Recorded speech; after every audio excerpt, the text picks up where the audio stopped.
into the fray. I think there's been a rape up there.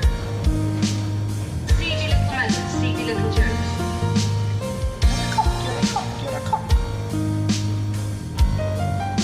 But women are dirty. And I'm boring myself talking about it.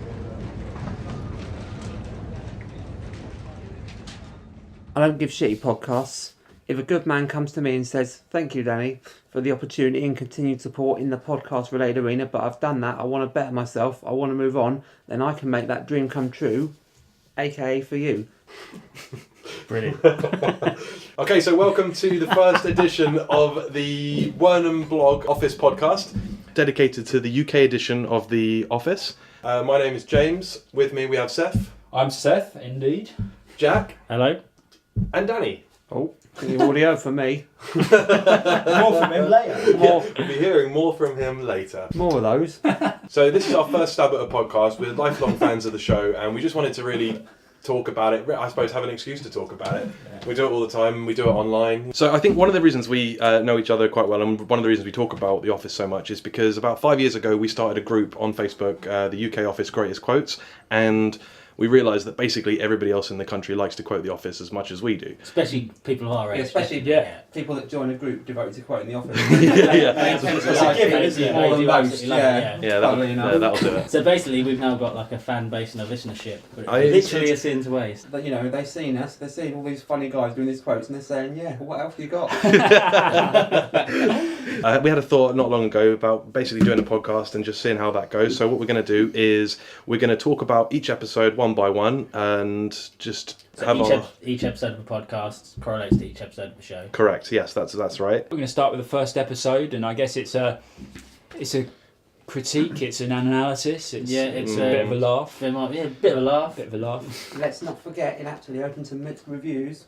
It opened to mixed It did, really. yeah, See, yeah. I wasn't lucky enough to actually watch this from the beginning. I must say, a lot of people have this conversation about when did you realise it wasn't actually a documentary and it was actually a real show? Because I think I came into it halfway through series one after having somebody spoil the surprise for me.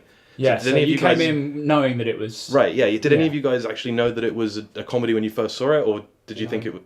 You didn't? I came into it thinking it was just yet another one of these docu-soaps that was on so much in the late 90s, early 2000s. The market was saturated with those docu-soaps. Yeah, that's the thing. That's what's the important to airport. remember. The airport was huge. Driving school. Driving school. Driving school. Yeah, what happened to them? And they were, these sort of budding celebrities were just popping up all over the place. It was almost Yeah. before reality TV, though. It was just before the big reality. And this is TV. the thing, and there was no... I mean, they were famous for like a night, but there was no intention that they would then go on to have careers afterwards, and that was kind of like the thing, and that's the context for David Brent, I think. That like he's someone who will get famous through, in the reality of the world where The Office is an actual documentary. This guy, David Brent, would be famous for the night or for the run of the show, the 6 weeks of the show. Yeah. But then kind of that would be it. Whereas now, you know... He'd be on kind Celebrity of, Big Brother, yeah, he'd be on the I'm a Celebrity, which is Get what Me they Out kind of of play Here. with later on. It's interesting because they do follow that through with extras, don't they? Because that's almost... This was Well, the exactly, very yeah. early days of reality TV was sort of this extras piece where this guy will do anything to get on telly, and then suddenly he gets the opportunity to go on Big Brother, and it Well, falls yeah, I mean, apart. it's a through line in Gervais, well, definitely Gervais, but Gervais' Yeah. own merchant's work, isn't it? There's a The thread that- desperation for fame and fame-hungry characters and what Yeah, that does exactly. to people. yeah, you know. exactly. And I think that's why The Office now looks quite dated, because it's very of its time in that respect. Yeah, I mean, if you were going to make it's kind of what Gervais tried to do with the Life on the Road movie, isn't it? Like, if The Office was to come out now, it would be a completely different beast. It'd be David Brent would be a different kind of person. He would be aware, like, probably an episode where he goes on Instagram or something. Yeah. Starts to get Promote followers on it, yeah. Instagram, Well, exactly. I Yeah. think Posts his stuff on YouTube, his songs. Yeah, exactly. Yeah. When I first watched it, I already knew Ricky Gervais from he'd been on the 11 o'clock show, and I'd watched Meet Ricky Gervais when it was on TV. I think I was like one of the only people. Was that a segment watched of that the recently. 11 o'clock show? No, so on the 11 o'clock show, he was doing like a 10-minute thing where he was like a really un-PC kind of news reporter, kind Right, of. yeah. He was like a cultural reporter, and then off that, he kind of carried on that kind of un-PC character of the fake Ricky Gervais into a talk show, which was Meet Ricky Gervais, which was at the time I thought it was hilarious. I was like, 15 or something, and I'd stay up late and watch it on Friday night. Quite crude, wasn't it? It was I crude, remember, and he had terrible guests though. This is the thing. Like, he had Jimmy Savile and Alan Titchmarsh. Peter Purvis. Peter Purvis, yeah, it was just awful. I don't even know why. I mean, yeah, it's terrible. Watching it back on YouTube now. John Noakes. I remember when I was at university, I was like, you guys should watch Meet Ricky Gervais. It was hilarious, and I showed it to my office-loving mates, and it was just terrible. I hate that when that happens. When you love something and have such fond memories of it, and it just falls. And then you watch it back, flat. you're like, Yeah, and you're sort of having second thoughts when you're watching it. Yeah, with and them, I was like, thinking, sorry "Why for did I showing put this to you on?" guys. Yeah, but anyway, so when I watched The Office, I was aware that it was a sitcom. Yeah. But I don't know if it was because you were saying like, you had a surprise spoiled for you, but I don't know. Mate, I don't know if it was kind of deliberately supposed to be a surprise. No, I don't think it was supposed to ever fool anyone. Really? I don't think so. If you were just channel I mean, hopping Danny into- was full, but I if don't you think. if you were just channel hopping in 2001, Yeah, you might. Yeah, you maybe. you just happened But to not for the whole find episode. I'm sure I was channel hopping Like in I did. 2001, but this is interesting that you say that, Joseph, because Danny. It looked natural. It looked real. It does, A that's lot the of it thing. in series, And the especially in series 1. Maybe series 2 not so much, but series 1, it actually looks, especially the talking heads bit, looks quite natural. And the like acting one of is those so on point as well. I was Exactly. watching the pre-pilot that they filmed earlier Yeah, today. I Just remember as a that, little yeah, bit of yeah. Oh, research was for it this. Nasty Boss or something? Or No. It was just they did Creepy Boss or something? What was it called? There was CD Boss, CD Boss. which is what Stephen Merchant did on his internship. That's at it. BBC, and he pulled Ricky Gervais in for the day when he had to make this little video for his, when he was on doing his BBC internship. and then he did a thing. I watched it years ago where Ricky Gervais is playing a boss. It's not CD Boss, but he's playing a boss where he's really into David Bowie. Okay, I don't think I've seen that one. Yeah, it's very obscure. Anyway, and then I guess they got the green light to do The Office, but they did like a little pre-pilot, really on the cheap. I remember, I have seen that, yeah. Yeah, the impression. I mean, I get the impression it's just Merchant behind the camera quickly filming. Yeah. But the acting on that, apart from Ricky Gervais, the acting is really kind of. You can tell how The Office could have gone wrong. Yeah, that had gone definitely. Yeah. The woman that plays, she's called June in this pre-pilot, but she's playing the Dawn character. It's just very kind of actorly. She's clearly saying her line. She's playing it a bit too big. So you can see definitely from that where the whole thing could have fallen on its face if it hadn't had Martin Freeman and Lucy Davis. They kind of, Gareth Keane. got lucky. Sorry, Mackenzie. I remember it. Didn't it pull together a few, like saying, pull together a few different scenarios from different episodes? Yeah, you can it see wasn't how really. they ended up splitting it up. Yeah. Well, I remember my first experience with The Office. I think my dad told me about it. He says a really, really good new comedy, like really, really funny. It's like as good as 40 Towers or some real classic kind of thing. And then I was kind of channel hopping and I tuned into it and I'm kind of halfway through an episode. And I think for a second I did think, what's this? Is it one of these docu-soaps? But then it clicked quite quickly because my dad had already given me a heads up. Oh, this must be what my dad was showing. Yeah. See, the funny is, Danny, you were saying before that you didn't know, right? So you watched. I mean, did you see the first episode? At what point in the episode did you start to think, well, maybe this is a comedy? I think maybe it was the bit with the racism bit, or maybe the post-it notes. I can't remember exactly when. So it the started. last But that must have been such a wonderful moment, though. Do you know what I mean? Yeah. Just to sort of have that. That's why it was a surprise that was spoiled for me. I feel like Not because when Gareth was talking about midgets driving forward. yeah, Anton. Antoine's Yeah, Gareth maybe a little bit cartoonish, but people like that do exist. And they did exist at the time as well. It's easy to forget now, but Yeah, when you look at that guy from the airport, he was cartoonish, wasn't he? He was a buffoon, and he probably was playing up to the camera. Yeah. You know, because you give people that chance for that 15 minutes of fame, and they do absurd things, which is the whole idea. And this is another thing where now, how long has it been now? 17 years later. Well, it was in 2001, wasn't it? So it's now, 17 years. It's all hitting us now. 17 years. 17 years later. Jesus Christ. It's the whole kind of landscape of TV and that kind of social media culture has completely changed. But at the time, people were caught off guard by cameras. You can see on reality shows from back then, like Airport and like Driving School, that people weren't so polished on camera. They didn't really know how to compose themselves. They didn't really know how far it could go. They didn't the reality of it being broadcast on national television hadn't really hit them. Yeah. So you can see how people were a bit nervous. They let their guard down a bit more. And overexposed themselves completely. Which kind of works in the favour of the show, obviously, because it allows, as a writing tool, it allows Gervais and Merchant to kind of show things and have people reveal things, but they wouldn't. Yeah, So doing real even life. just the talking head as a concept. Yeah. Do you know what I mean? That was something that would I mean, obviously with things like Spinal Tap and stuff like that, it was present, but it was never. I didn't feel like it was explored as enough and you know and played with as much until I saw The Office. Anyway. Yeah, no, definitely, exactly, yeah. The whole the mockumentary thing, yeah. Obviously, The Office didn't create it, but it definitely inspired so many other shows afterwards to follow in its footsteps. Kind of lets you behind the curtain a little bit. So if there's like a narrative playing out between two characters, you get this opportunity to have a one-on-one with one of them who can explain themselves to you without it having to be in the another character that's involved. It's almost like the cameraman is another character. It removes them from the action temporarily to give them that spotlight, and you know, Brent in particular becomes very absurd when he's given that spotlight. His looks to camera, which are sort of brilliant, you know, which were a product of him not being able to.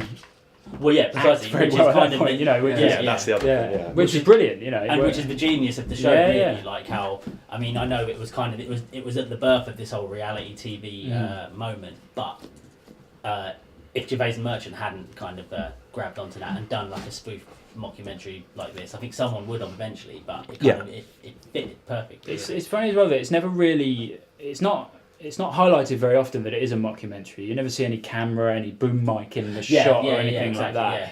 So it's not the focus. It's not you didn't in those shows. But exactly in those shows you didn't. It kind of this is what I was thinking when I watched it back earlier today as research.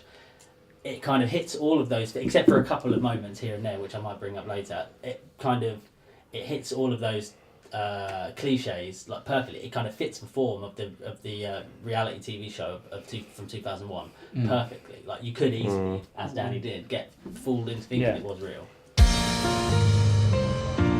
Can't put a price on comedy. I mean, let's not give the BBC too much credit. They did stitch him up after all. That's the theory. Yeah, there's a theory. Danny, what do you think about that? I know we've had a few heated debates about whether it was a stitch up. Yeah, well, but let's explain it for the audience. Yeah. This will be one of the big things going through the whole podcast, really. Because whether or not David Brent was done dirty by the BBC. Yeah, hang on. Maybe we should. If this is going to be a regular feature, we should come up with a jingle for it or something that says. Go on, Danny. it was a stitch up. Yeah, that'll do. Perfect. Do that again. Lean in. Danny, Mike, do that record again. that. Stitch up. It was a stitch up. So that jingle highlights that we're going to be discussing. So that jingle means it's time once again to talk Danny's about stitch up corner. Whether or not it was a stitch up. corner. Yeah, Danny. Wait. I think we just need to explain. So the theory is, and it's been going around online for a bit in the dark web. Danny's bringing it now into the light. Whether or not the BBC stitched up David Brent in the editing, in the reality of the show. Yeah. Whether the BBC stitched up David Brent and made him look more of an idiot than he was. And the theory is that there's kind of clues. There's little kind of clues. There's a few smoking guns. To show that actually, if you look closely, you can see that Brent, especially before the cameras came into Wernham Hogg, was actually a good boss. And was liked. So if it was a stitch up, it's bad. But the question and the eternal question is, was it really a stitch up? Which Danny, I guess, thinks it was a stitch up, right? To an extent. Go on. Yeah, because he come in a way, and he's been manager for all these years, and he's increased turnover by 17% without losing a single member of staff. Yeah. And he's done all these things, and yet he's being portrayed as a buffoon. I think it's partly the documentary, and I think it's also partly the redundancy situation, because you remember from episode 1, he's having a very, very difficult situation forced onto him with this redundancy thing, and it's all happening while the cameras are rolling. So that would put most bosses under stress. But there's also some hints that he's in the throes of some kind of breakdown as well in his personal life. So we look at him, he's a 40-year-old man, he's quite full on, he's got no wife or anything, and I think he's having a bit of a midlife crisis, it's fair to say. Well, evidently he's going through something, right? And he's seen this window of opportunity, this chance, because he genuinely believes he's genuinely a hilarious, that's definitely apparent. He genuinely believes he has star quality. And he just needs an opportunity, and this is his big opportunity. But perhaps it's coinciding with a bit of a breakdown. He didn't have a breakdown. It's very telling. Yeah, when he says to Ricky the Temp. That bit's key. We'll come on to that bit. But I also think that I don't think that it's a total stitch up. I think if you look at sort of middle management in big companies, there's quite a lot of kind of buffoonish people who are slightly winging it. and they of course. and they get away. But they're good bosses to have because they want to be liked more than anything else, and they'll let you get away with murder. I don't know if He's a bit of a tit, and everyone kind of laughs at him a little bit more than with him. But he's reasonably efficient. He's got the job done. Nothing's ever sort of stoked him up. The board approved of him. Getting the job done. The board certainly approved of him, didn't they? In the sixth episode. What else did I find when I was watching the episode today? There was a couple of clues that showed that he was quite liked. But the first phone call, he's friends with this guy Sammy. Yes. He phones up. He's obviously good. Seeing him on Sunday. He's got a good rapport. He's not until the whole Elaine thing. He seems to be kind of quite casual and kind of genuinely natural rapport. Yeah, exactly. And when he first approaches Dawn, I've noticed this one. before he makes the crack of dawn joke, which is for the benefit of the cameras, clearly. Well, yeah. There's a friendly laugh. Dawn laughs like genuinely.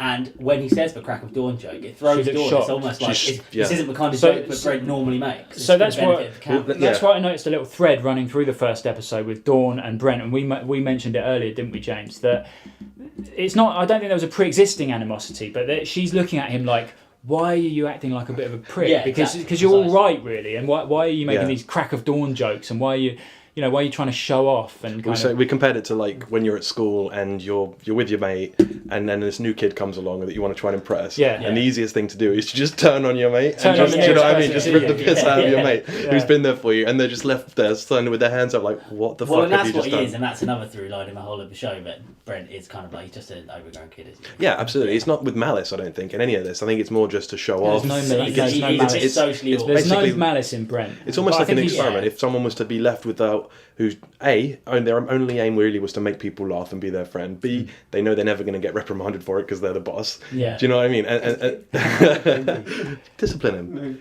He's very much the chameleon in that episode, but he's very offended by Dawn's suggestion that he might drink too much. Can't take it, And then in yeah. the next scene, he's proud of his overindulgence. Well, this is kind of what I wanted to talk about, which is that going away from the kind of the reality of the show, like what it would be like if the show was real, in the world, our world, which is where it's a sitcom written by people. Are these smoking guns? Is this theory a result of a deliberate action and thought and writing process by Ricky Gervais and Stephen Merchant to think, let's drop in some little hints that Brent is being stitched up by the camera crews, or is it just Gervais and Merchant trying to find the character as the show? It's a really good question. Are they developing? Because, as they like I go? was saying, there is a through line from the early CD Boss documentary that they made when Stephen Merchant was an intern at the BBC, to the Office pre-pilot, to The Office, where the David Brent character goes from being kind of this kind of real caricature of like this kind of like lecherous seedy boss who's like everyone's awkward around him. You see clips where like kind of off camera, when he doesn't realise he's on camera, where he's applying makeup, like putting on lipstick in the mirror, which is something obviously they never would have done with Brent, as we know, the actual would never have Office. done that. Because as they were finding the character through these different projects, they made the whole thing a bit more realistic, much more realistic for one thing, and they kind of settled on who Brent was. But I think possibly by even in the first episode, they haven't quite found that yet, because like you say, there are these little kind of, if you want to call them clues. Yeah. If they are clues, yeah. If they are clues. Like and works with the one turtle, thing I was thinking is definitely with him getting offended by Dawn's comment about him drinking too much. Yeah.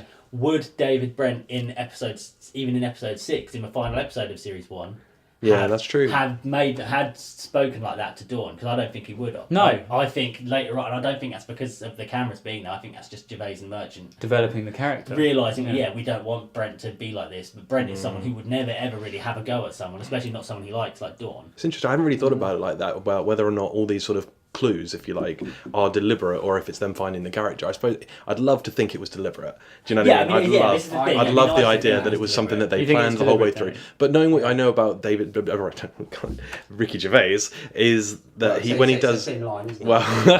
well, knowing what I know about Ricky Gervais's filming and procedures, he does a lot of I think they're called loose takes or something. So I think there's a lot of sort of ad libbing that goes on, and you can see that in the outtakes. So I think that I'd be surprised if it was deliberate, basically, because I think a lot of it sort of they come to as they go along. Yeah, but it is very tightly scripted as well. And the fact that they leave They play loosely within the constraints of the script, which is kind of, it seems to be pretty tight. Like they know what they want the point of each scene to be, which is why the show is so good, because even though it is loose and it looks like it's improvised, it feels natural, it's but it's so it's tight. actually I suppose they deliberately left it later in. This isn't episode 1 isn't a particularly good example of this, but in later episodes, the plotting of it is so tight, even though you don't really see it as a plotty kind of show.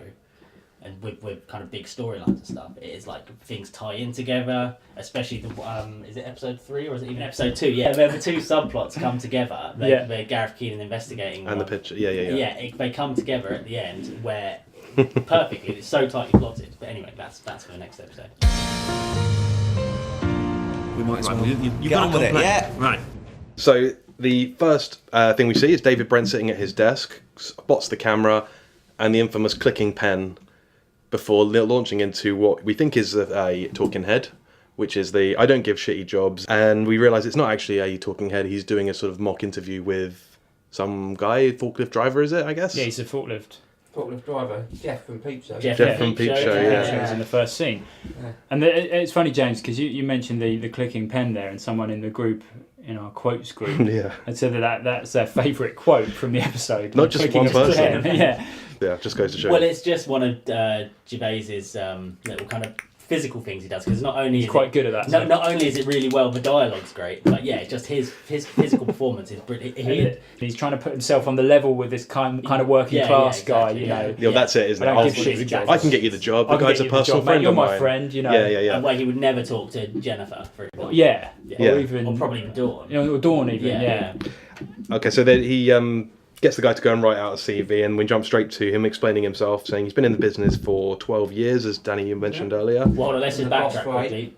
We obviously in that first scene we got the classic "How is Elaine? She left you yet?" Oh yeah, of course. How can I skip past that? It just sets up the whole tone of the show and the kind of comedy you're going to get. By that point, most people are into the show. Like if you're going to like it, you like it. And you're into. Sets up the whole. I think that's when you realise that this does still have a little bit of classic comedy in it. It's still within the confines of funny. It's not totally kind of just dry. Well, this is the thing. There is just jokes in there. No matter how much people talk about the fact that this show kind of pushed boundaries, it's really mundane. Some people don't think it's real. It kind of like completely shook up the whole sitcom. The malaise that the sitcom was in at the time.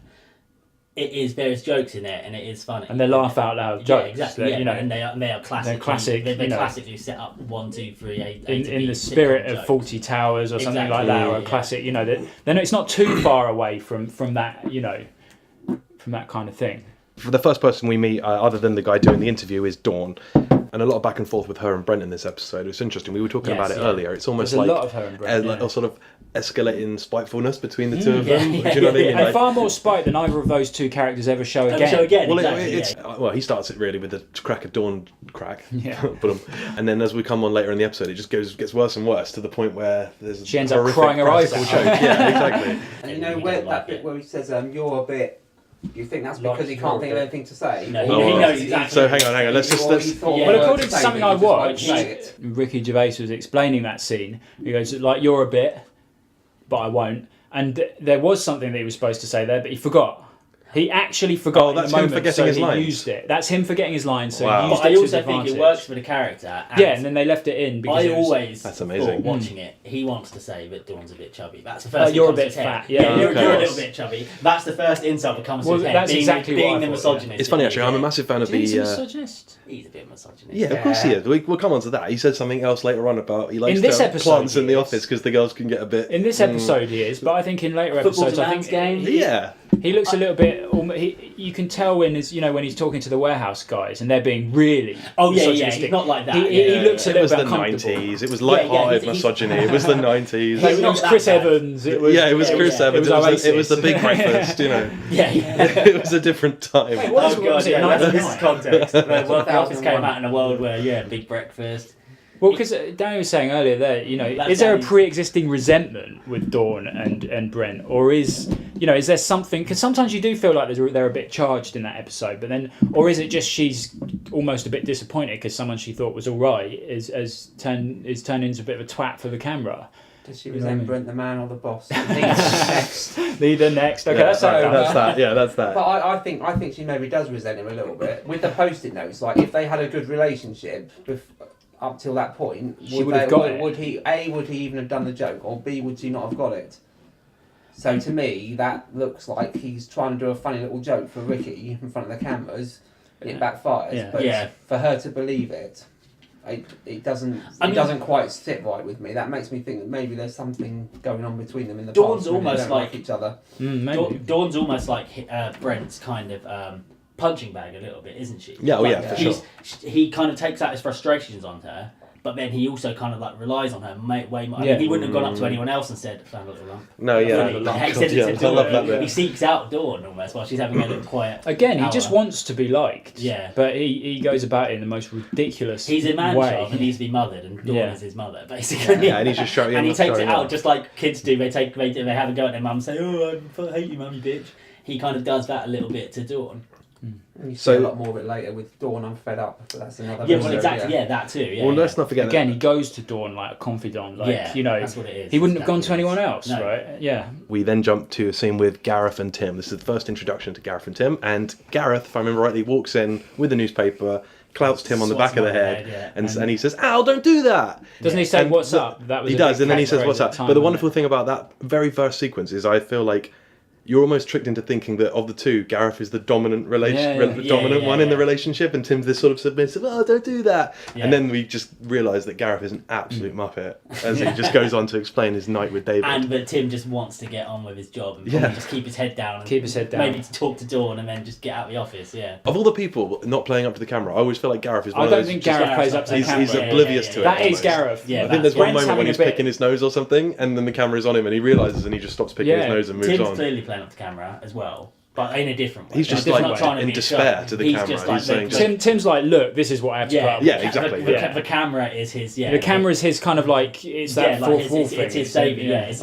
like the only thing. Like, he's look got what these guys. Get me out of here. here. That's that face that Tim does. It really is. It really does say, "Someone out there, just come and rescue me." Because and that face, that Tim face is, I think, that's the ultimate lasting legacy of the show. Because every show does that now, and I think shows like This Country or People Just Do Nothing, these British shows and Modern Family and stuff from America as well, that do this mockumentary style of sitcom, I think it's so they can have an excuse for someone to look at the camera exasperatedly, because that gets the jokes. That's because there's no laughter track in this. This is something important to talk about. This was a time when even I'm Alan Partridge a couple of years before, which was very kind of similar to had a laughter track. It had a laughter track, which is something I was surprised at when I watched it back a couple of years ago, which I hadn't remembered it had a laughter track. But The Office didn't have a laughter track, which is important to remember, and at a time when sitcoms still had laughter tracks,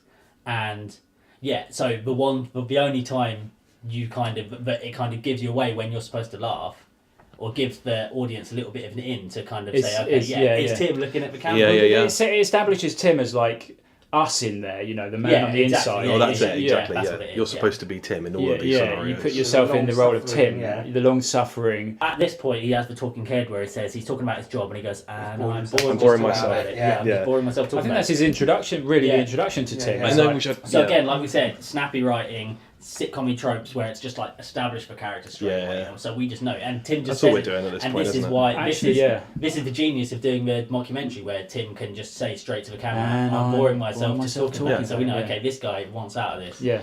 Just like everyone does, no one wants to do an office job. I think they sets up this episode. One thing it does really well is set up each character incredibly well. Like Brent is very established. In the first scene as kind of desperately wanting people to like him. And Tim is very established, very quick as kind of like wanting out. And, Dawn is very established as kind of a little bit. Dawn is the one. She doesn't get a talking head, actually. No, I was going to say Dawn is the one character in this of the main four that's set up in this episode who kind of we definitely don't get any kind of monologue from her because she doesn't have a talking head. No, it's mostly just her and... Yeah, I mean, we get the point of her character because Lucy Davis is very good at kind of portraying just this kind of the character that she is, but we don't actually really get to have much of a sense of who she is, what her wants are, how she's feeling working in this office. We see her interacting with Tim later, so we get the impression they're kind of kindred spirits. So we know that they're on side, so we're like, okay, all right. David. I wasn't. The next scene is when Brennifer? That's their little combo then. Once they got married. Jennifer. For the benefit of the audience, Steph just put his hands together like this. Yeah. You all And know bit what like this this, means. and again, yeah. you can't see that either. So. Yeah. I don't know what that means. When we That's say brought our hands together like this, They they know. know what it means. They know. They won't Music man, remember. mate. They won't. They- The music came easy as well. That. Well, So then, Brennifer, the new couple. The new couple at So Jennifer comes in and she's at reception saying hello to Dawn. Camilla Parker Bowles. Jennifer Parker Bowles comes in and is there for a meeting with David. Now, there's a throwaway line here that I picked up on when I watched it like meticulously recently, which is she says there's a nasty smell in the lift, yeah. and it's so throwaway and so random and so pointless. But I can't help imagine what the smell is. But Also, it's, And obviously, you have an having interesting theory there, having Jack, listened to didn't you? Gareth and David talk about how ill they were as a result of the drinking, I can't help wonder. Never thought I that. can't help wondering I if would maybe ne- there's a little cat, like one of them's done a little cat sick in the Yeah. in the lift, or It's a something. Maybe good I'm reading level of too far analysis, into it. that, yeah. Maybe I'm So, reading too far into it, but I'd like to think that's what it is. But anyway. whether or not it's delivered, like there's that element. Yeah. It's just perfect. It's just like sets up. This is just a shit, boring. Well, that's Yeah, what but you what said. we were saying is that whatever it's, even if it did have that slight subtext, it does just set up the total mundane. And Dawn, the receptionist, who it's not her job. Yeah, She's got to exactly. phone up, the caretaker. That's probably janitors more of to- it, to actually. clean Yeah. the lift. Yeah. But anyway, so she's there to see David anyway. And so she goes into the meeting with David, and that's when we first hear about, is it Nobby Burton? Nobby Burton. Yeah. 2 for a 2 for 10. 10. So what happens in this scene then? What's the gist of it? Well, basically, this is an important scene because it sets up the redundancy thing, the downsizing, which is the thread that runs through the whole First series. series. Yeah, it sets up the whole thing, which is something I wanted to mention because this, for how plotless people assume The Office is, they're like, oh, it's just about kind of like small little everyday details. It has a story that runs through the whole. It's a definite plot. Yeah. In fact, when I watched it back after years, I had, because I realised I hadn't really watched it in years. I could quote it, I'd stored it in my memory bank, but I hadn't really watched it. And that's one thing that struck me. I thought there's far more of a narrative. There's far more of a cohesive narrative going on 100%. here than I ever remembered there being. The first time I watched it, I remember it being very incidental at first, and it's little glances, Keith sitting there bored. But there's a real thread, and there's a very good, there's a love story, there's a story of redundancy. There's quite There a lot is, going but they're on. not. Which again, Yeah. a lot of the shows that The Office inspired, like People Who Just Do Nothing and This Country, and even shows, before that, in the 17 years since, What else since inspired? then. And What now. else came out after that? Just thinking. I'm not Just- asking a question. Just thinking. What else did The Office directly inspire after Almost that? every single sitcom, even if it was not necessarily a mockumentary. It popularised the pregnant pause, didn't it? A lot of the time. Pregnant Yeah, pause. this is the thing. The look This to is the thing. camera. Yeah, the look to camera. Just awkward kind of awkwardness. mundanity. Yeah. But almost all of those shows just are kind of like very episodic and, like you said, incidental. I think that this whole narrative of the downsizing, the redundancies, which is it Slough or Swindon that's going to have to close down, who's going to get fired, that's kind of more of an American trope from American sitcoms, which I think that Gervais and Merchant have kind of that's where their inspiration from. I think so. American In comes their forward. heart, Yeah, like Seinfeld where- and I mean, but all like Friends and Friends. Like, I remember Stephen Merchant saying in a program that his ambition, romantic thread to it, right? like Ricky Gervais was just doing what he was doing, but Stephen Merchant said his ambition was to have written a genuinely classic sitcom like Friends. That's what exactly. he said. Yeah. He wanted to write something in the spirit of Friends. And Yeah. obviously it became a little bit more. Which had little minor. I mean, the American sitcoms are set up so that you can just dip in and out. Yeah. But they all have these They all kind have of a thread, threads. That, yeah. So you can say, right, series 1 is about this, series 2 Sorry, is about this. So it's a thread. It's a thread so that you get more if you watch the whole thing. So basically, it's like a bonus to More watching the whole out of the thing. You can Yeah. dip in and out, but you get. But to quote Danny, you get more More out of in the long it run, in the I long promise run you if you watch the whole thing. Then that's Of course. then Yeah, that's to quote deliberate. Dan, he made up that. It's, quote. Yeah, it's, yeah, it's worth watching. You got- but it's added incentive to watch the whole thing play out. That there's a narrative to follow. You want to know what happens with Tim and Dawn. You want to know what happens with the redundancies. It's not just a collection of random incidents. Yeah, and I think that's what makes it a classic. Yeah, This kind of definitely. inspiration, like this inspiration from the American style of sitcom mixed with the kind of mundanity of the British sitcom, which even goes back to like the 70s. Alf Garnett. I think that mixing of both of them, and I think the fact that it has this story that runs through the whole thing is what makes it a classic. I think that's made it. It's elevated it. So you elevated care, exactly. you care about the characters. Yeah, you care. About laughing, you care about you feel for David Brent. I think all of us can see a bit of ourselves in David Brent. Yeah, one thing I noticed. I certainly can. One thing I noticed is You are David Brent. You guys are a real. Brent's behaviour. You've adopted so many of his mannerisms that I sometimes lose track of where he ends and you begin. Genuinely, I think this as well, though. Yeah, what would happen? Sue me. I don't think any of us would be the same people if The Office didn't That's exist. true. That's very true. When I was at university, this was like in 2004. So the year. Ruined my life. Well, I think it has.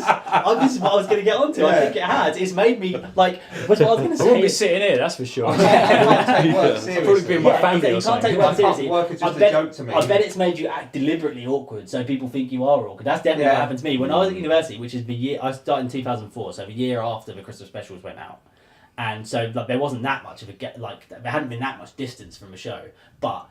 Everyone was everyone in the first year, like they were quoting The Office, and you knew you had kindred spirits. If you could quote The Office, they quoted back to you. It's like, right, first night, right, we're gonna be mates now. But then after that, it would just be constant. When you were quoting and when you were just being yourself, would kind of the lines would blur. Yeah. You would just act like Brent or Gareth or Tim or Finchy Because you get the laugh. if you're being particularly ironic.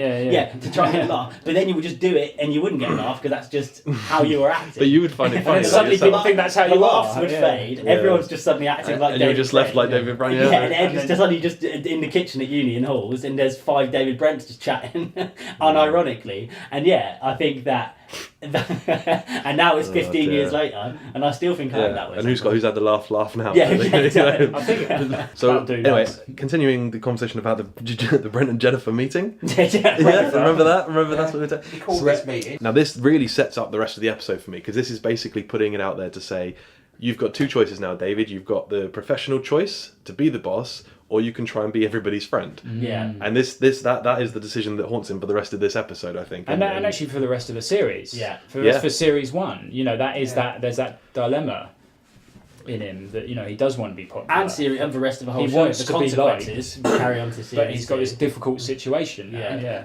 So we're going to take a break now, just to have a word from our sponsors, who without them, this show would not be possible. Have you got the need for speed? Do you like the thrill of Formula One, but enjoy the safety of trained professionals and full comprehensive insurance? Come down to Supercarts at Chesham Aquadome, where the thrill of the racetrack is available to all.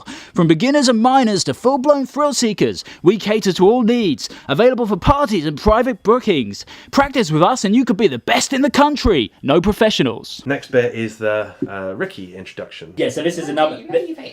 Again, something like that in a from second. the time catchphrase old. So Yeah.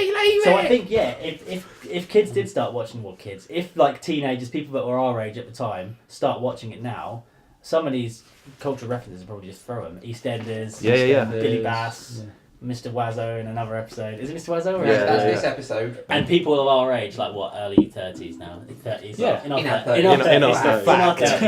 Most people say I look about 30. You calling them liars? I don't know if it's really passed. We can talk about this definitely later. I don't know if it's probably really passed on to the generation below us, or people or probably below 28. As Nat said to a bishop. What? But Generation beneath us. Oh, that was tenuous. That was even that though was you were so tenuous even by our standards. he's thrown me off the it's now. pulp, isn't it? Tenuous quotes. I think that makes it funnier. Danny's looking forward to having a new generation of quoters beneath him. Yeah.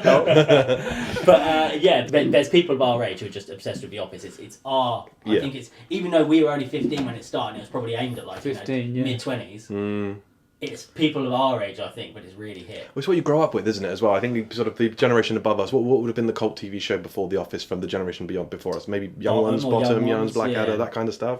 Yeah, and probably. for that Monty Python. This is what the Office. Wow, is that where the Office sits then? Do you think? Yeah. In sort of the Definitely. I think with 100%. undoubtedly. That's amazing. That's high And praise. I think it now- actually sits right at the, And we've you know, got- right near the top of that pile. Yeah, and with 17 years of hindsight, we're not talking about this like 4 years later. We've got 17 years of hindsight now, and I think you can definitely. I mean, when we were at school, we could have looked back and said, "Oh, Monty Python is a classic." It was just. It was just. Yeah, I It suppose didn't need to be said, did it? You just knew. it was just like- there, wasn't it? So, and that was like 20 years before, and now it's 17 years on from The Office, and you can say, yeah, it's a classic. Like the things it's inspired. Yeah. All right, so Yeah. he turns up at the reception desk, and Ricky's waiting there for him. Yeah. And David just sort of instantly starts to look through some of his back catalogue of jokes that you can make about Yeah, Ricky, yeah, and yeah, just yeah. spits out the first thing that comes into his head, which is Yeah. an impression of Bianca. No, Ricky, no. He gets a slight smile out of Ricky, but not enough to really pursue it any I think further. Ricky's so he almost just carries doing a on. polite kind of. Well, he's the boss, so I better smile. Yeah, Yeah, he has that all the time. he's reacting how most people would Yeah. react. Because to be honest, if you were working in that office, maybe not every single day like Dawn is.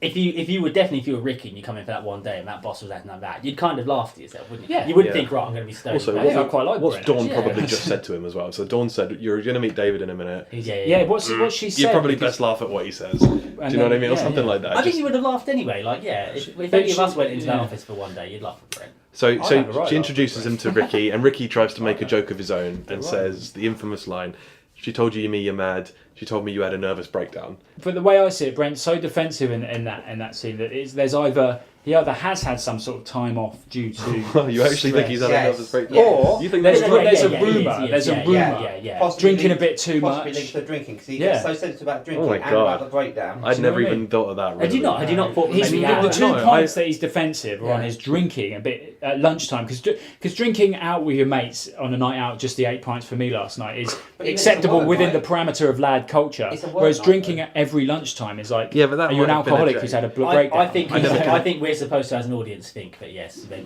we're has supposed had a we're bit of a supposed to breakdown. pick up on that. Whether he's had a breakdown, whether there's just rumours, like Seth said, we are supposed to pick up on that. And Yeah. the fact he Yeah. has beer at work for emergencies, as we later found out. Does as he? Yeah. well. Yes. I keep these So remember. little later on. stubbies. Oh yeah, of course. Oh, yeah, Stop there's it. a- For emergencies. So that French tells you- lager from So yes, Tesco's. so that's a little I'm thread. assuming. That's it's an interesting one, isn't it? Because that could be. Yeah, that could be anything. That could be an actual. But we don't see any other hints to it, though, do we? Is there any other clues? I just think that But there's- again, this is what I'm saying. It's something I that's think- brought up in this episode, which kind of is dropped.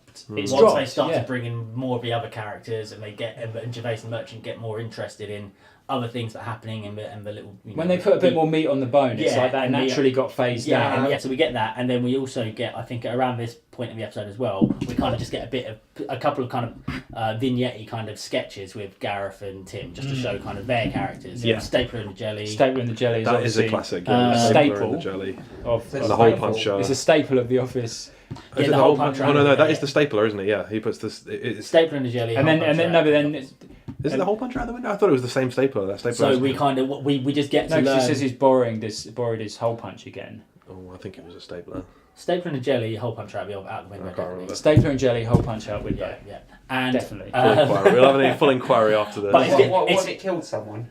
that's what Gareth says. He left Yeah, Gareth's which name is on true it. actually. Yeah. Which is true. Yeah, that seemed a bit like over the top by Tim. I always felt. Yeah. But anyway, so we kind of get the idea. Tim's a prankster. To satiate his boredness in the office, he kind of pulls prank. That's particularly on Gareth. Particularly on Gareth Gareth. is Gareth is whipping Gareth. boy. Yeah, exactly. Yeah. Yeah. And so we get the idea of the relationship between those two. Absolutely. I feel like it's not unprovoked by Tim either. It's not like No, Tim's Gareth bored is and trying to annoying, get rid of the right? boredom. Because I mean that whole demarcation thing. Yeah. When he's trying to, I mean, I've had that with people I work with before. When they don't quite do it to that point. But if my But paper or almost, something you is know, hanging it's- over the divide in the desk, they'll just sort of nudge it over.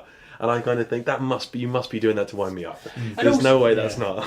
And also, Yeah. not to let Tim off easily, I think he knows that Gareth's a bit of a weak. I think if he was sitting opposite, I don't know, Jamie, for example, Yeah. he might not, and Jamie was being annoying, he might not necessarily have, Jamie being the bald guy, he might not necessarily kind of like pull pranks on him as much. He knows, it's like when you're at school, you know, Yeah. he knows that Gareth's Well, yeah. a weaker kind of character. Yeah, because Tim is the man on the inside, but he's not a hero. He's No, not- yeah. He's unambitious and Yeah, he's exactly. not. He's Precisely, not. yeah. He's not like, oh yeah, Tim. Everyone's rooting for Tim. He's supposed to be art in, but obviously they don't set him up as just being boring and perfect. He's like, he kind of, relieves his boredom They were by quite pulling cruel, kind of quite cruel Quite pranks. cruel. Yeah, just annoying, just time prodding wasting, at yeah, Gareth. prodding, Yeah. yeah. We see Tim. We get the impression that Tim, he's bored in his job, and we kind of like, okay, I like this guy. We want to kind of follow him and see if he kind of, I don't know, gets out, lives his passions, and we kind of then slowly over the series start to realise this is frustrating because he's either not really living his passions or he just doesn't have any passions. Yeah. Well, he also just descends into this really childish behaviour as well as Gareth. Like he says, Gareth brings me down to this level. Yeah, he's just as bad as It's But Gareth. like when Gareth ironic gets a with phone, some- he's phoning and saying, "You're a cock, you're a cock, Yeah. you're a Yeah, cock." yeah, You yeah. know, it's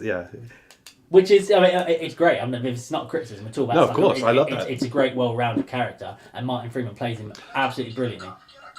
yeah, exactly, yeah. Martin Freeman plays him absolutely brilliantly. Oh, yeah. I think It's a good performance. it's brilliant. We'll agree to disagree. I could just apply for another job.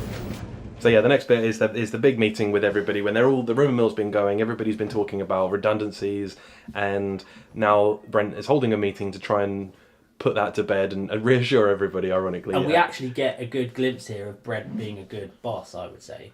Especially In what- at what- first. trying to be. Yeah, he's definitely trying to steady the ship and stop the rumours. he's calm, Thank you, and they're because- listening to him, and he's not. And at first, he's not cracking jokes. No. Then he starts throwing in little silly quips about like, oh, if anyone's going to fiddle my children or whatever he said. Well, I feel think like- he said that without meaning. I I think- don't Yeah, but it's like it's a sitcom thing, isn't it? Yeah, It's like I a think it joke. ends up becoming accidental, you know. Yeah, An accidental joke. Well, that's Yeah, the thing. yeah. Whenever he does these analogies, he always lets them go too far and they Yeah, become a yeah, little yeah, bit too yeah. literal. Yeah. What was the other one with little starving kids? Yeah, exactly. Yeah, Yeah. he doesn't have to go to that Jennifer's up conclusion. there in the office, collecting the money. Her hands are clean, Yeah. but he's I down know. here in the office with starving little kids. And the rest of the Starving employees kids. just let it go. They don't even mention it. They're just like, okay, yeah. They don't even laugh or anything. Yeah, no, exactly. And in the meeting, the funny thing is, there's the Malcolm, the character Malcolm.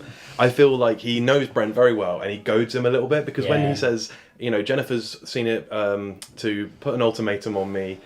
It might be this branch, it might be that branch that gets closed, and Malcolm chimes in with, "And are you gonna let her?" Yeah. Yeah, yeah. Just to whip him up, just to Yeah, try yeah. and just because And he then knows. you're gonna let her.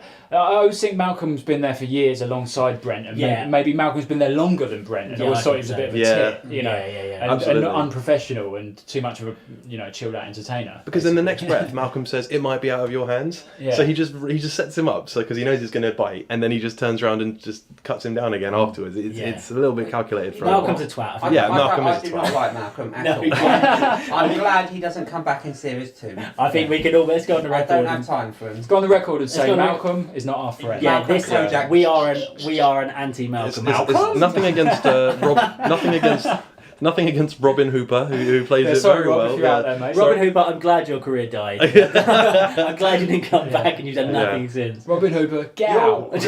You'll have a great career after this. You'll have a great career after this. You'll have a great career after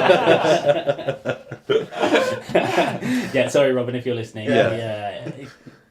How is your wife? Has she left you yet? She has left you. I forgot about that. So But at this point, How is your career? Is it we left find you? out about the relationship between Gareth and Brent. where That's it, Gareth, perfect. Gareth, Thank Gareth you. comes in and Ow. he's and he comes in and he's basically yeah. Tell me first. I'm assistant regional manager. Please let me tell. Assistant to the regional. And then he's like, shall I tell him? Well, you don't know what I'm saying. Yeah. Gosh, he won't even let him be assistant manager. He has to be assistant to the manager. Yeah. To the region. Well, it's probably Yeah. not even a real job title, is it? And Team Brent's, leader. Brent's doing him a favour by saying Yeah, he's that's assistant true. to the regional manager. To be fair, It's not a yeah. thing. But of course, Gareth is his nose is out of joint as well, because obviously Dawn knows something he Yeah. doesn't, and information is power. I love that. as he Do you says. trust me? And then as they're all Oh, leaving, it's Gareth not a says, question do of you trust. trust me? It's not a question of trust, Seth. And Sheila has her hand up, right? Yeah, that's that's so great. That's wonderful. a great little character moment. That's a yeah. wonderful moment. It's little moments like that. Yeah. Yeah, and I think she's submissive in the because she in the next episode helps him with his investigation. Yeah. She comes out of the office. Yeah. I've already got an But assistant. this is the thing, you can see there they're starting to set up these little minor characters. Yeah. Which, like I said, don't become as big characters in the supporting cast as their equivalents do in the American version No. of The Office, but Yeah. they're there. They're just as important, I think. Yeah, because they're they there, are they create actually the world. They are brilliant. They are absolutely. The supporting cast is Not as superb. entertainers, but give them a job at the World Service. So he drops this bombshell. Dawn drops the bombshell that says this is Dawn potentially going to be reveals, us. We could be the ones that get the But job. he gets them back on side. Begrudgingly Yes, says Yeah, yes, and I doesn't he? think that shows kind of like, right, okay, he has got a little bit of leadership quality there. I don't think that he loses them a little bit throughout Yeah. the show. You can bet that Neil, in his equivalent speech to Swindler, has been completely honest. Yeah, when Probably, Neil was going to yeah. Swindler, he's told them exactly the situation. Yeah. So they will still respect him even after what happens. Whereas David, he's literally setting himself up to fail by being like. Well, this. this is the thing. Yeah, Yeah, that's yeah. true. But this is the thing. He's immature. He's childish. Yeah, he doesn't think about his. He's so Yeah. desperate to He's be got liked. this Yeah. Because battle his internally. overriding thought is not, I've got to do what's best for Wernham Hogg or anything. It's like, how do I save face? How do they like me? Yeah, in how do this I keep them on? situation? How do I Yeah, keep my how How friends? do I just prove that I'm just a chilled out entertainer? Yeah, I don't and, want you them know, to not like And him. in his Yeah. typical Brent way, he ends this by saying a joke, like meeting adjourned. Meeting as adjourned. if they're going to sort of forget As if they're everything gonna they walk said, it. and they're just Yeah, going to say, yeah. "Oh, that's funny." He ended it like that. Meeting as you are. That's my takeaway from this meeting. So that's obviously the meeting that he has, and then we cut to a scene with Dawn playing with Tim's hair and telling him that he can't do anything An with equally his hair. important scene in the episode, because it sets up for the first time in the episode, quite near at the end, the will they won't they the romantic relationship with Dawn With and Tim and Dawn, yeah. Yeah, in That's such the like first- a small way. And it's really sweet, isn't it? That scene where they're standing around. They clearly both got work to do, but they're just rather just Very brat natural around. scene that. They really look like, I always thought Tim and Dawn's chemistry, is fantastic. And they're doing it in a jokey way as well. It's not like Yeah. she's running his hand for No, his it's head. not sensual. It's not like, sensual. It's, Yeah, yeah. she's making not a sexual day. And she's taking the piss. Sorry, It not ends. It sexual. ends with a bit of banter where she takes the piss out of his hair. Not It's not Yeah. like there's No, you can't do anything with your hair. It's, And I'd it's say- playful. It's a laugh, and it's like Yeah. okay, yeah, It's I'm- not- And I'm going to not call it sexual. now. Tim and Dawn are UK's answer to Ross and Rachel. yeah, definitely, 100%. They, do you know what I mean? They're the one couple that everybody's rooting Could for. you if really this was compare those two characters? though? absolutely, because I they're mean, the one. yeah. They're the will from the public for them to get Yeah. together. On the last scene, I know we're jumping ahead. The last scene of the Christmas special is a just bit. an absolute It's just win. catharsis. Yeah, which is building. Up I for mean, 2 yeah, years I mean, and it is 12 lovely the episodes. way it validates everything in the end, Yeah, isn't yeah, it? And yeah. it doesn't validate you at all really throughout, and then you let it in that final And I moment. think that whole relationship is what gets most people on side on The Office. There's some people are put off by the cringe, some people are put off by like the kind of mundanity of it. Most people are like, okay, there's a bit of a romance bubbling up here. I'm gonna watch it because it's it's a more of a classic sitcom thing, which is fine. It's great, and I think that is what puts The Office above above the average. almost every Not almost just every the other average, sitcom. above- yeah above, it at the puts it top up of the there with the pile. greats because it's got this romantic through line. Oh, it's a to it. sitcom at the top of the pile. Top of the pile of other sitcoms. There's another scene where Tim is leaning on Dawn's reception desk, just talking, Yes, yeah, flirting, yeah. whatever you want to call No, it. it's not even really flirty. It's just that they have that natural rapport. They're very And good he's, Yeah, together. it's almost- he's kind of yeah. a little bit flirting. Yeah, He it's is, flirting, but without the. I don't know how to describe it. Not It's almost like deliberate. He natural obviously, flirting. yeah, It's no, natural. he obviously knows that she has a boyfriend. He's Yeah. probably thinking Well, he's that trying at to some com- point she's going to realise. He's trying to convince her to go for a drink. Don't Yeah, forget with- that this and not is- just Oh, with of him, course, with- yeah. with Sorry, the I whole forget. gang. Yeah, no, Yeah, he's trying to. But he's exactly. Under the guise of as a friend. I meant as a friend. And Yeah, yeah, I meant Yeah, the friend. he wants He to just come wants her out to come out for a few with the team, with everyone. Yeah, Yeah. exactly. Yeah. just to kind of get her away from the office and that. and then we get introduced to Lee. Lee. Yeah. So First previously time. we've only seen through a picture on her desk, which is. Were you going to say our villain or something? No, I was going to say our quintessential alpha male. Oh yeah. Lee's kind brilliant. of. There's no real alpha male in that office. Who is it who plays them? Joel They're all Beckett. in the warehouse. We find out. And they're all in the warehouse, right? The sort of Lee embodies everything that Tim isn't really. Yeah, definitely. And 100%. although, as you were saying earlier, Jack, you don't establish instantly that Lee is a bit of an arsehole. He's not horrible like Finchy, but he is a bit of an arsehole. That is established. But what is established, I think, is that Dawn and Lee are a bit of a mismatch. Do you know what I mean? They're not that comfortable together. You can see her giving him this look like, she's a bit uncomfortable around him. He's a little he bit immediately overbearing. shuts down. He the shuts fun, her down. The fun that Yeah. Dawn and Tim. Well, she are having. asks his permission, which Yeah. gives you an insight to that. Yeah, at it gives all. you an insight. He's like, oh, should we go out for it? And she invites him. No, she Ross says, "Do you mind if we? Do Do you mind if we all go right?" for a? And then he's like straight away. No, we got to go. I think the line is written in a way that implies that he's kind of unofficially invited as well. Yeah, Yeah, it's by extension. Straight you're coming away, as it's like, well. no, we got to go because he's not interested in And I think probably he can tell that Tim fancies her. Oh, I think he knows. He also, Yeah. and he plays with it later, doesn't he? Yeah, You know, yeah, he plays with it, but he doesn't see Tim He as a goes threat. there as well. Right, I Because have he's the to quote alpha, it. he sees Yeah, Tim yeah, as yeah, no yeah. threat, you know. Thankfully, I printed the script here, so I Yes, have he it is. here, right? What's So- in the bag? So yeah, that's brilliant. What's in the bag? And that the pause is held for a brilliant amount of time. They both say they're lying over the top of each Yeah. other. Either what's in the It is bag, perfect. and he says, "Oh, I'm just going. tell her I'll be Yeah, outside." Yeah, see you later. And then Take care, both- mate. Yeah, after see you that- later. After that pregnant pause, they both come in at the exact same time, and Yeah. it's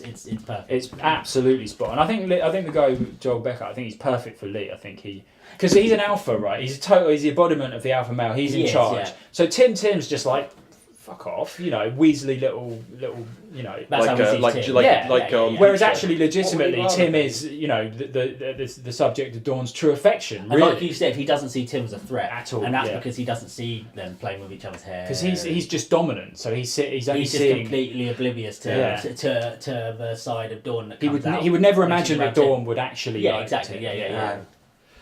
And like you said, there is actually no alpha males in that. There's in no that alpha whole in the office. Nothing, yeah. And they're sort of all down the warehouse. So you can see Gareth is- why in the office environment, Dawn Gareth's would not be alpha. No, he tries to be though. He tries to be. He's a wannabe. He's the only one trying to be. But you can see why in that office environment, with no other options, Dawn would be kind of not attracted. I don't mean attracted in this way, but like would gravitate towards Tim as like a course. like-minded person. Yeah. And then over the course of 8 years or so, working in the same office, Fall in floor, love with him. Would Because they've something. fallen in love, and that's established. You know, they're very kindred spirits. You can see the deep affection. You can see how comfortable they are. Instantly, with playing with his hair, it's so comfortable. Yeah. And I say there's not sexual connotation to it. It's it's not a sexual scene, but it's,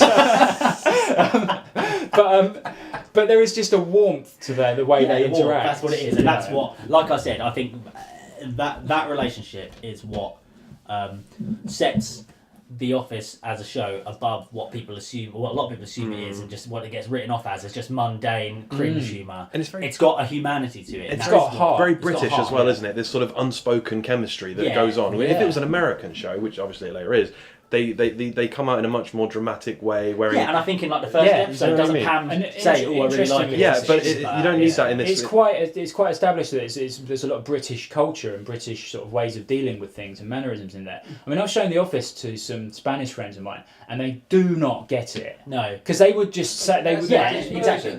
That's more or less an exact remake. probably. I don't know. There's remakes all but, over the world, man. I would not be surprised. They don't get it. They though. don't get it because they don't have that reserve. They That just whole they reserve don't have that thing is reserve. quite- yeah, They're just exactly. direct. Well, Yeah. what Tim and Dawn wouldn't happen. I don't know if it was know. Gervais that said it or if it's just a reviewer or something, but they said it's almost like Jane Austen, isn't it? It goes back to that whole British The tradition of the like, tradition of just kind the of unspoken. holding back and Yeah. being Yeah. unspoken. Yeah, Being exactly, overly yeah, conscious yeah. about what you can and can't say. Yeah. and Exactly, what and you because the should. cameras are on again, brilliant Yeah. choice. This is one And the then- and then the- mockumentary's form just it perfectly fits in with they said they have to be reserved and they Yeah. can't tell each other. There's And some the wonderful absurdity shots. that comes from that suppression. Yeah, Absurd yeah. acts where it comes out sideways in other ways. Yeah, and, yeah. There's some wonderful shots throughout where you just catch one of them looking at the other Yeah. as well. Yeah, Do you know what I mean? There's glancing. nothing said. It's just one shot, and it will be Dawn sort of leaning on the desk, looking at Tim when Yeah. he's talking to Donna or something, and likewise when he, and it's just wonderful That's how, perfect. Yeah. yeah, Perfect.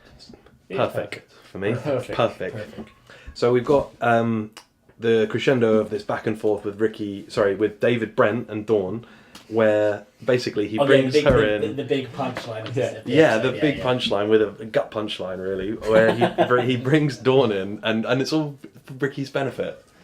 I know, and it always befuddled me, that scene, a little bit. Like it's far more malicious than Brent has ever been in other Where scenes. he I don't- accuses. Yeah, so he brings Dawn in, It's just a little. actually a very malicious. This is prank. a practical joke. Yeah, don't give me away, Ricky. Don't give me Yeah, away. yeah. Okay, Dawn, can you come in, It's please? far nastier than you expected. Yeah, yeah. He accuses, And Ricky's face plays it so well as he well. accuses Dawn of stealing Stealing. posting notes and says, "I'm going to have to fire you now, and I don't have to pay you severance gross because it's gross misconduct." She starts And- crying her eyes Yeah, out. and you're like, what did he expect to happen? Yeah. What was the best thing? At what point did he think all of them were going to laugh? Yeah. Yeah. And like It was never going to happen. Ricky, yeah, Oliver Chris's face, just absolutely. He looks like he wants the floor to open up. And Yeah, so he's just just imagine sitting that there, on your yeah. first day. And there's a bit of physical comedy between those two because Ricky Gervais is very short, and that guy's very tall. Yeah. And Yeah, he's sitting that's there great, awkwardly yeah. with his legs Yeah. crossed, and then Brent's just sort of short and. And Lucy Davis plays it brilliantly as well. Amazing, yeah. Because if you compare it to the pre-pilot, which you can see on YouTube, you can see, I think it's split into 4 parts and they've taken down the middle 2, but part 4 is still up, and that's where the original version of this scene is played. And the woman that plays June, who is the original Dawn,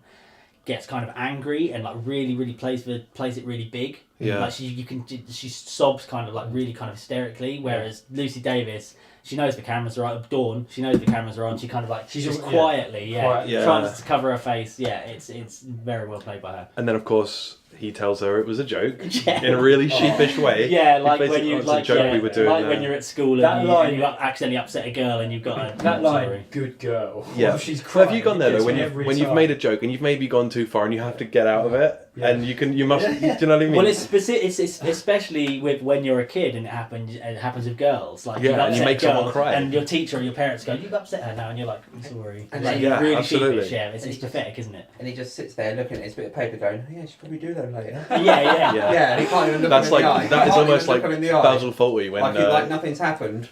when Basil Fawlty and Sybil's telling him off and he goes, oh, "What's that?" and he sort of starts scratching at the Yeah, wall yeah. to try and get a little scuff off. And it ends with the whole episode ends with Dawn saying, "You're a sad little man." Yeah, and he goes, you "Am I?" wanker. Am Yeah, I? well, that's it. You're a wanker, and he goes, "Am I?" And that sets up the question of the whole show, which is he a wanker? Yeah. Well, Yeah. I think for doing that, he's a bit of a wanker regardless of the Yeah, context. yeah. If you That's ask what- me- Yeah, but he's not a malicious wanker, No. and that's what that scene I was surprised. No, I mean, Wanker. let's face it. After series 1, episode 1, if you asked me that night what I thought of David Brent, I'd think, what an awful boss. And to be honest, after series 1, but it's over the course of the 2 series that you grow to love him. I empathised with him quite quickly.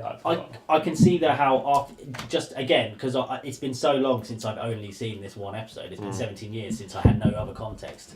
I can see how someone watching just one episode, or just that one episode, without knowing the rest of the series, would kind of question like, is this a person I want to watch? But Yeah, no, because he Another does come 12 across as a hours nasty or- piece of Yeah, work in that yeah. last He scene. does in yeah. that last scene. It's the only time where I feel like he's a bit nasty. I think someone said earlier that Dawn's basically his punching bag, isn't it? And this scene Yeah. underscores that 100 times which over. it's only through talking about it now, and but I came to that conclusion. Yeah, like it's a mother-son relationship. He needs to be mothered, and he just takes things out there because he knows that. Well, he assumes. Well, that she yeah. will just They take say you hurt the and she ones you does love, take right? I mean, Yeah, exactly, and the yeah, thing yeah. is, he knows that in his darkest moments, when he needs to have someone because he feels like this place is a right shithole, Yeah. Dawn's the one Yeah, he can exactly. go to And when he corner thought her. he found a lump. He knows he finds a lump. Yeah, we talk about that. But he can corner her and have a perfectly captive audience that will just nod along to him, and so therefore she's the easiest one to lash out at and try and show off with. So, yeah. Yeah. Poor old Dawn. A new dawn. And it ends with the whole episode ends with this David Brent's final talking head, which includes one of the classic lines. Dan, do you want to read it out? I don't think anyone else can do it justice. Okay. What's the single most important thing for a company? Is it the building? Is it the stock? Is it the turnover? No. It's the people. Investment in people. My proudest moment here wasn't when I increased profit by 17% or cut expenditure without losing a single member of staff. No. It was a young Greek guy, first job in the country, hardly spoke a word of English, but he came to me and said, "Mr. Brent, will you be the godfather to my child?" Didn't happen in the end. Had to get rid of him. He was rubbish. And again, it just ends with a laugh. He was rubbish. He was rubbish, yeah. And it just straight away cut. Imagine And what then a boost- ends with a laugh. Yeah. What a boost to Brent's ego that must have been if that really happened. Imagine if one of his staff asked him to be the godfather to his But child. again, if that's true, that's a clue that people like him. Again, yeah, that's true. Yeah, it is peppered with these clues, isn't it? It makes First you wonder. episode is. I hope by the First end of this couple. series we have discovered We get to whether the or core not. of it. Yeah, What, we through talking it out. Yeah.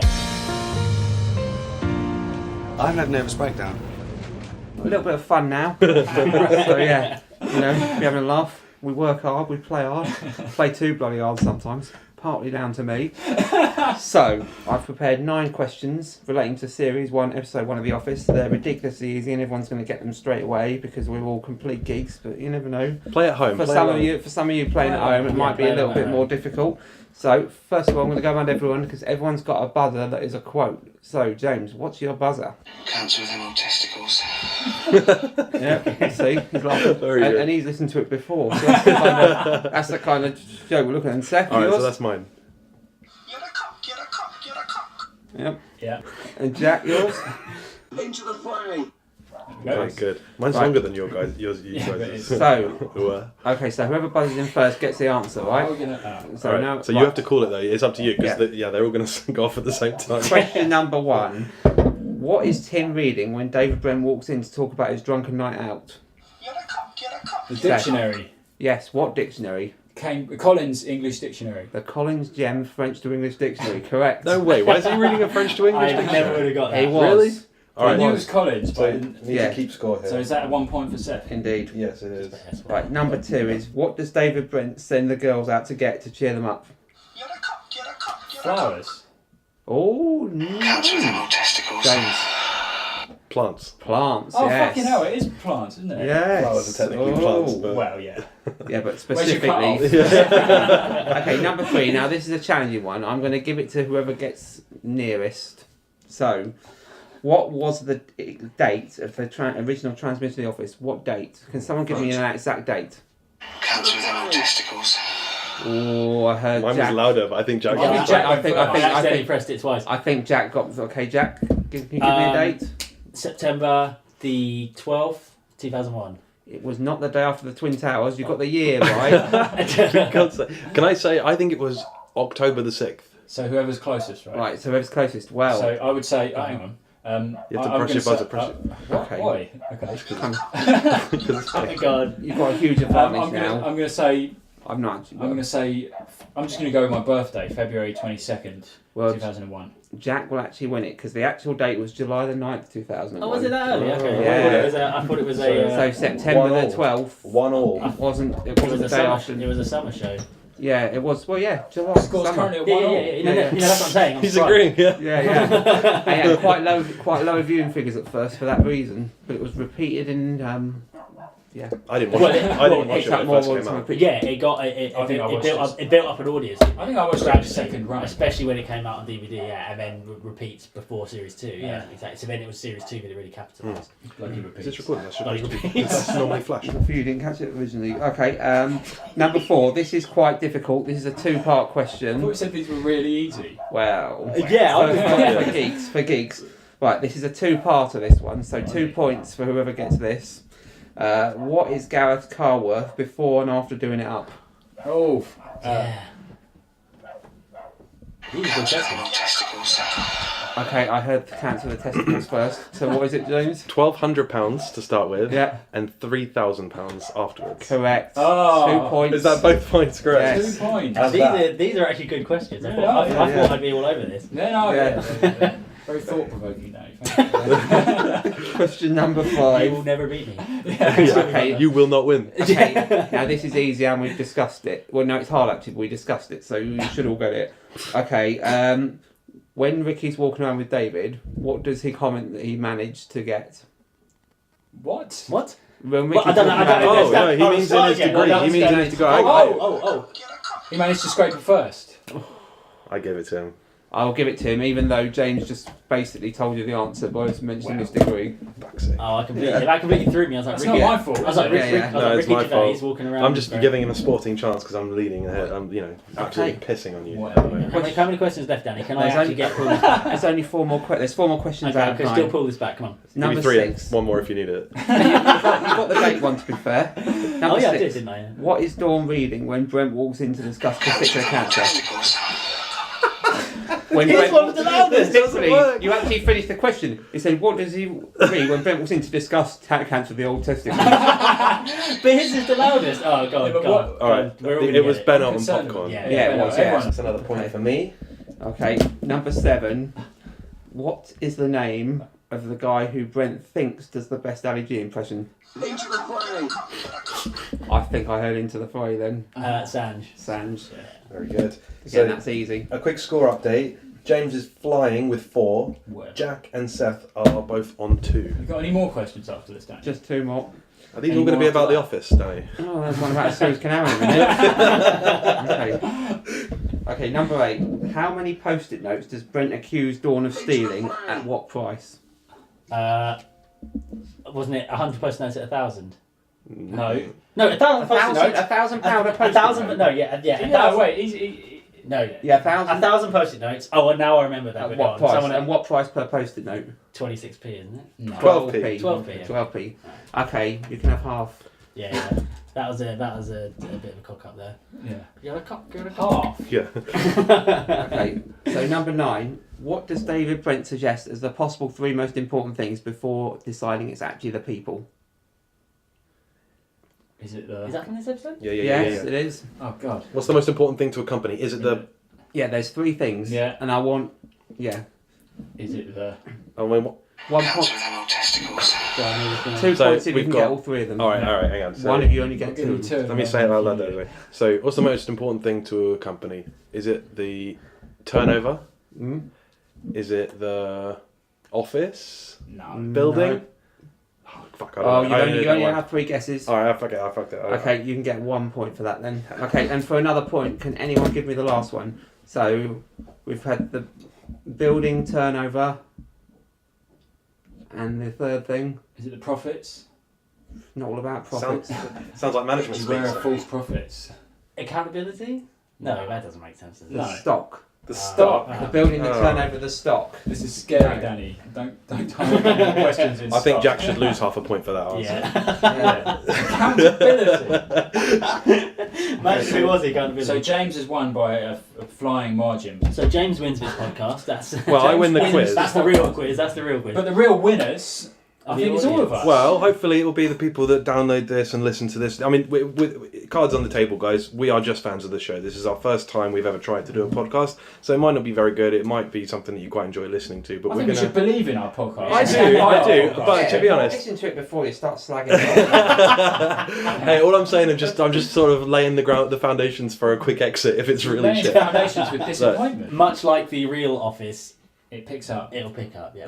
Yeah, I hope so. Just to keep you listening, there is a really intense love story interwoven. Oh yes. Between- Yeah. Who's it going to be? Who was running their hands through whose hair? Yeah. So What here today? You mean? Yeah. You're here today. Yeah. here today. I wasn't doing that. Was that while I was downstairs? Yeah, I'll leave you guys. And on there's for also 5 going to minutes. be a redundancy. All right. You're not going to lose your podcast. You're not gonna lose your We've done that. We've done that. So, thanks for listening, everybody. We just wanted to have a quick shout out to let you know that we've got social media out there, as everybody has these days. We've got Facebook so far, which is Wernham Blogg. You can just find us by searching for that. You can sort of add us as a friend or like the page. Send us messages. Anything you think you'd like to hear us touch on in the next Please leave a episode. massage. Any questions or maybe quiz questions that you think Danny might be able to use. Any points you want to bring up? You know. Yeah. we can Anything bring you'd up. like to hear us talk in our Or just way about. Or just criticism would be nice. We love the criticism. Yeah, anything. Just want to slag us Slagging us off. off. Yeah, slag. I'm imagining you probably want to hear more Danny. Because, Yeah. Yeah. What do you know about podcasts? Because he's sitting Nothing. Yeah. sitting so far away from the mic. So, yes, lots of listen feedback to about- us, Tim. Drop us a line. We will respond. If you're not already, join the UK Office Greatest Quotes. It's a Facebook group and it's full of like-minded quoters. That's where this whole thing started. Absolutely, we talk about it earlier on in the podcast, but yeah, always good to have more members. So wherever you're listening to this, please rate, review, subscribe. That drives up our rankings on the lists. And I think that's how podcasts work. I mean, I think so. I'm not really Something sure. I've like not done Just one winging before. it here, really, aren't Yeah. we? Just basically, if you liked it and you want to get in touch with us and say, you know, whatever, please do. Yeah. Yeah, good shout. Don't leave us any bad reviews. Well, You can. Otherwise, yeah. you can go off like Malcolm and yeah, fuck Malcolm. Yeah. yeah, fuck Malcolm. Yeah, We've you can go established off and one fuck thing Malcolm. throughout this more than anything, that Malcolm is probably one of the least liked characters in the whole Malcolm show. and Finchy, yeah. You know, drop us a line Malcolm. if you actually like Malcolm. Yeah, anyone who likes Malcolm, that's what I want to talk Or about. if you are Malcolm, what's the actor's name again? Maybe. Yeah, but I feel like we almost had a bit of an Andrew Sachs moment there. With Yeah. That's what we need to do. We need to somehow get this to who plays Malcolm. Robin Hooper. Yeah, so if we can get Robin Hooper to somehow, that's the goal. That's my goal. For And this maybe even podcast. if Robin Hooper wants to join us. Yeah, he could come in as a guest. That'd be amazing. Rob- Get to James's little living room, his little cat room. Yeah. All right, cool. Well, anyway, thanks again for listening, everybody. It really means a lot, and we hope we can bring you some more episodes. We're going to do one episode per episode. So, yeah, so the next episode will be out next week, and it will be on episode 2. So yeah, look forward to listening to that. Bye. Bye. Bye. Boring, isn't it? Fans with them all testicles. Not for me. I like it. Women are dirty. And I'm boring myself talking about it.